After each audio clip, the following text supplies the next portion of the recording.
¿Cómo analizas todo este Sí. proceso? Bueno, la misma pregunta lo dice. Yo creo que es muy importante darle carácter de golpe a lo que acontece, porque también siento que algunos medios de comunicación han hablado en el fondo de una suerte de destitución, en un momento hasta hablaron en algún momento, antes de que él nombrara el tema de las elecciones, de autogolpe, y yo creo que tenemos que ser muy enfáticas y enfáticos. Estamos ante un golpe de Estado perpetuado por la policía, los militares, pero sobre todo por la extrema derecha. Y creo que es un análisis muy importante. ¿Por qué? Porque no hay duda que existía un contexto de bastante conflictividad entre distintos sectores sociales en Bolivia. Creo que eso no hay duda. De hecho, ya hace bastantes años que hubo un quiebre en el movimiento indígena, hace bastantes años que había una crítica a lo que era el MAS. Sin embargo, hoy la lectura más relevante es entender que este golpe, si bien está inserto en un contexto, podríamos decir, conflictividad, es un golpe absolutamente racista, colonial y nuevamente podríamos decir sectorial, que vincula a un sector histórico que ha tenido un poder económico y que tuvo en su momento poder político, que es la zona oriente de Bolivia, Santa Cruz específicamente.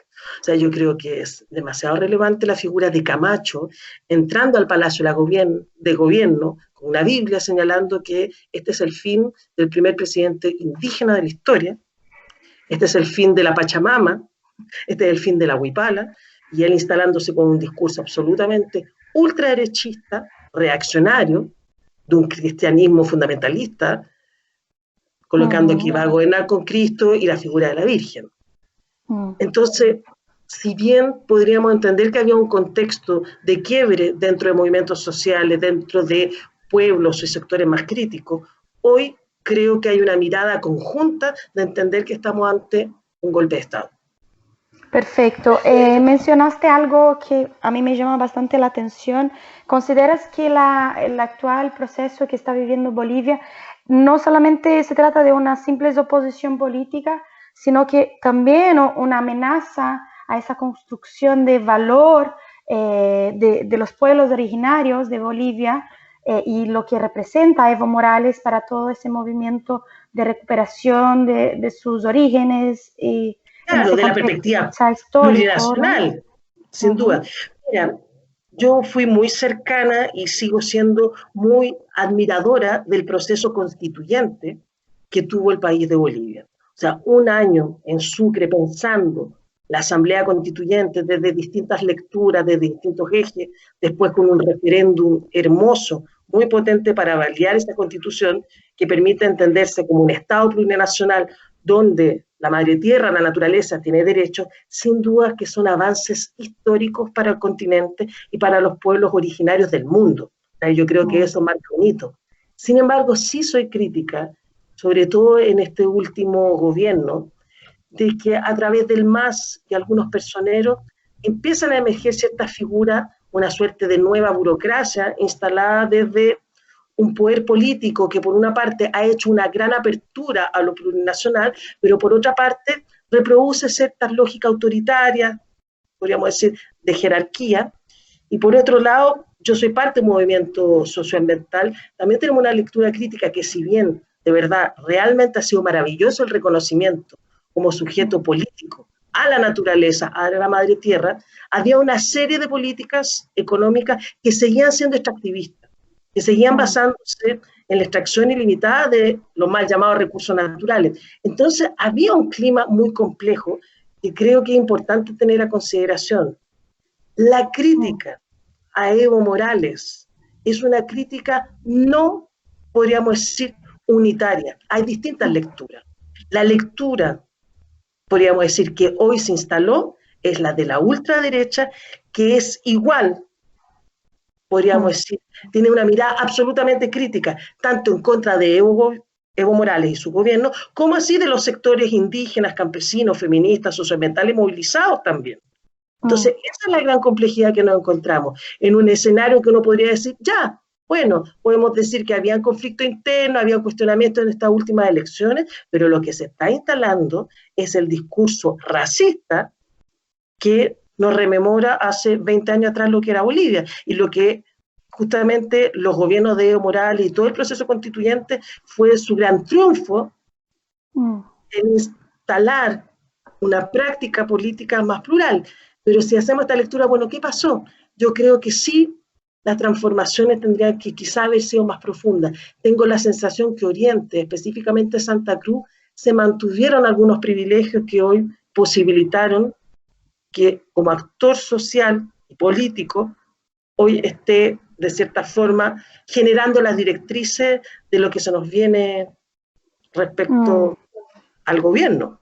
Entonces Claro. es muy compleja la situación. Un proceso que haya sido construido de aumento de espacio para el movimiento de ultraderecha, los movimientos extremadamente conservadores y que, claro, que cargan consigo no solamente una oposición al gobierno Evo Morales en sí, pero también con este teor bastante fascista, ¿no? ¿Es un proceso? Lo que yo creo es que hay un aprovechamiento político respecto al cuestionamiento de las últimas elecciones. Yo siento que ese fue un piso que posibilitó que esta ultraderecha viese como una oportunidad el hacer un llamado a militares y a policías a alzarse para exigir la destitución y la renuncia de Evo Morales.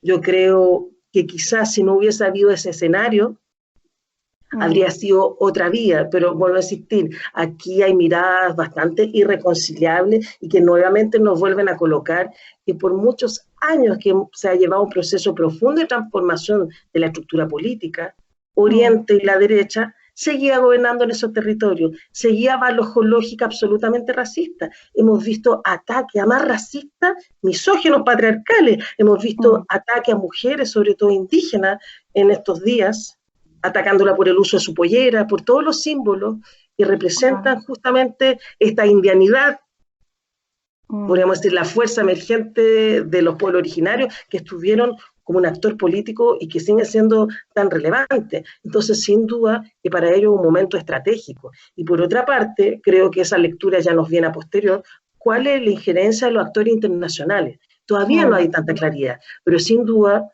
el fantasma de Estados Unidos es algo que nos acompaña absolutamente a todos los pueblos latinoamericanos y la OEA, con su serie de omisiones, en el fondo también están dando una tendencia a permitir generaciones de golpes de Estado en el continente.